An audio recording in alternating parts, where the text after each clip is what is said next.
Resthaven Memorial Park, a dignity memorial provider, is offering families a way to celebrate and remember their loved one with a cremation memorialization.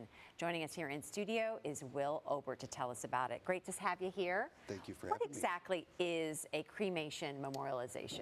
Yeah, so cremation memorialization is the concept of celebrating and remembering someone's life even if they've chosen cremation as opposed to traditional burial. And what should people keep in mind if they want to plan this kind of event?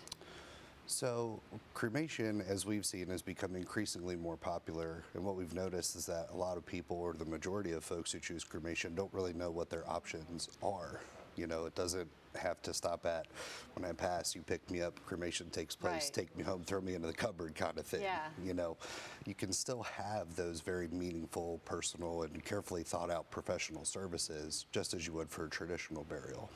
Is it possible to do a pre-planning of something like this just in the same way that you would plan one of those traditional burials? It is, absolutely. In fact, it's something that's really encouraged. You know, one of the biggest things and biggest gifts that you can give to your family is taking that initiative and making those decisions for yourself, as opposed to them having to make those really difficult decisions on your behalf on one of the worst days that they'll ever experience. And I think people sometimes don't do it because it's such a daunting idea. Correct. But I mean, it could save the family a lot of sorrow on that particular day.